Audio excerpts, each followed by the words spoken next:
I focus on the archaeology of native North America, with specific attention on the last few centuries of colonialism and the struggles of indigenous community persistence. This means I'm mainly a historical archaeologist, but one who focuses on many of the silent native stories in American history, and also one who is interested in the long term, that is the 1,000 years of history of indigenous presence on this continent. I've spent almost 20 years doing that work in New England, plus starting the longer trajectory of that research back in California in the 1990s. I also do archaeology that is community-centered and collaborative, that emphasizes indigenous participation, guidance, priorities, and sovereignty. This is exemplified by the long-standing project I have with the Eastern Pequot Tribal Nation in southeastern Connecticut, and with the Eastern Pequot Archaeological Field School that has happened during many summers since 2003. As an anthropologist doing archaeology, I'm also interested in the present as much as I am in the past.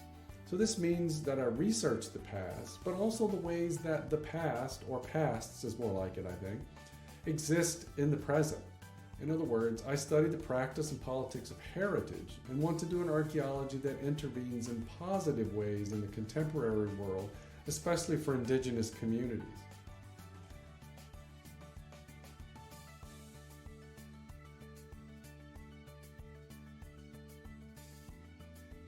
So how did I get into archaeology?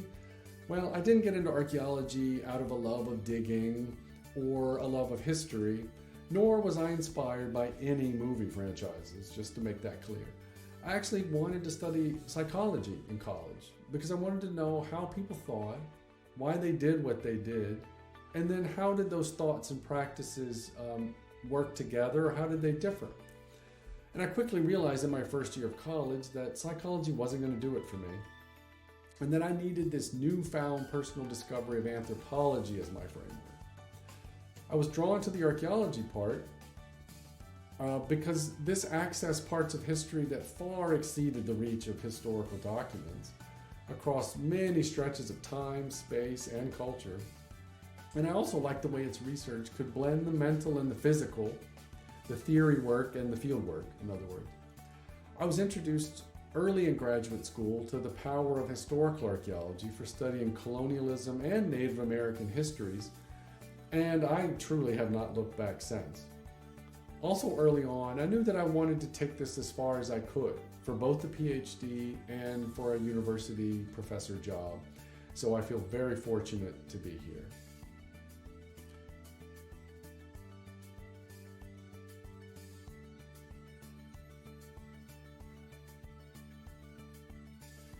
So why should we care about archaeology and history? It's an excellent question, and the best answer that I can give is that because the past matters. It grounds personal identities, family lineages, community origins, cultural practices, and national stories. People embrace it for good, and they wield it for bad. People struggle to sometimes hide it, and other times accentuate it. Some live and occasionally die for those histories and the places that hold them.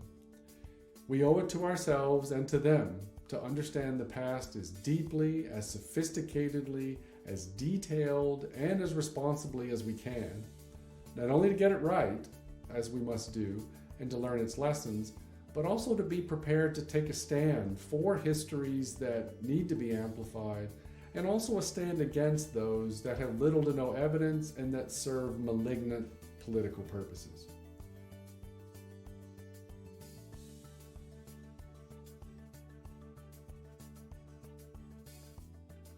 So what's the most exciting thing I found? That's always a tough question. But I would argue, for me, that would be a several thousand-year-old stone pendant with a drilled hole, in order to hang it, that we uncovered in the foundation of an Eastern Pequot house on the reservation. This was exciting and significant because that Eastern Pequot house was built and occupied sometime around 1790 to 1800, which was several thousands of years after that object was likely made.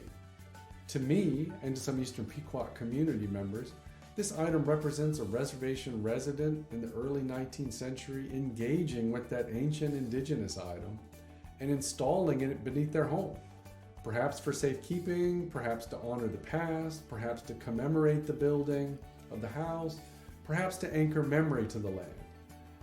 In another way, I consider this item evidence of the first version of archaeology done by Eastern Pequot themselves, more than 200 years ago.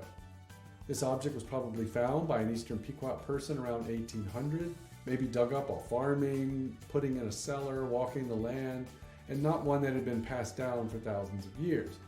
So it likely served as a material cultural memory that could be used to tell stories and generate meaning and draw out histories, just as it did again in 2013 when we recovered it.